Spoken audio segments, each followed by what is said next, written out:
Mapagpalang araw sa ating lahat. So ngayon, araw na ito ay dapat tayo ay magpasalamat sa buong lumikha sa lahat ng biyayang ating natatanggap. Dahil alam natin na kahit na maliit na bagay na ito na ibinibigay sa atin o nakakaloob natin, ay patuloy tayo magpasalamat sa buong lumikha. Minsan sa atin, makaranasan tayo ng mga pagsubok o trial sa buhay natin. Reklamo agad tayo ng reklamo. Nalilimutan natin magdasal. Dahil sa mga pagsubok na dumarating sa ating buhay, ito ang nakakatulong para mas lalo tayong tumibay. Mas lalo tayong magiging matatag. Dahil sa pagsubok na yon, doon natin susukat na kaya nating malagpasan ang mga problema. Kasi hindi naman tayo makakaroon ng mga problema na hindi natin kaya mabigyan ng solusyon. Kaya tayo nakakaranas ng ganoon dahil mahal tayo ng Panginoon.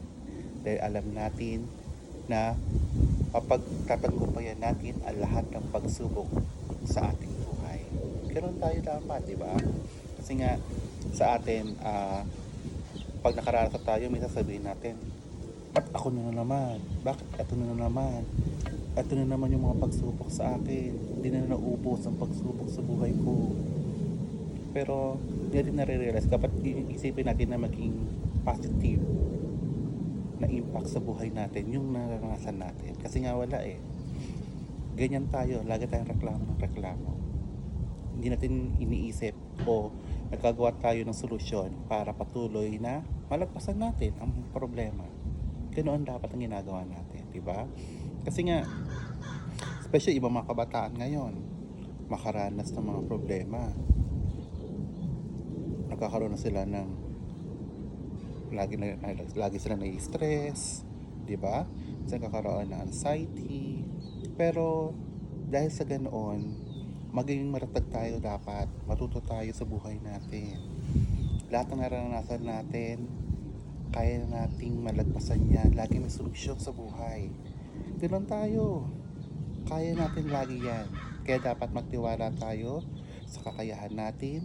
Magtiwala tayo sa ating mga magulang na siyang laging gumagabay sa atin para sa ating mga ikabubuti. Ganoon tayo. Ganyan ang buhay. Dapat lagi tayong magpasalamat. Dapat lagi tayong be thankful sa lahat ng araw na dumarating sa buhay natin. Kahit kung di man tayo makapagpasalamat sa umaga, sa gabi, may tanghali at gabi pa tayo na pwede din magsabi ng thank you. Maraming salamat Panginoon. Maraming salamat ng mga biyayang inyong pinapagkakaloob. Kahit na nakakararap tayo ng ganitong sitwasyon, nalalagpasan pa rin natin. Diba? Ganyan ang buhay. Matutong magtibaka. Matutong kapaglabanan ng mga sitwasyon sa buhay natin. Muli, maraming salamat sa inyong panonood. Patuloy maging subscriber, like, share, and comment. Thank you very much.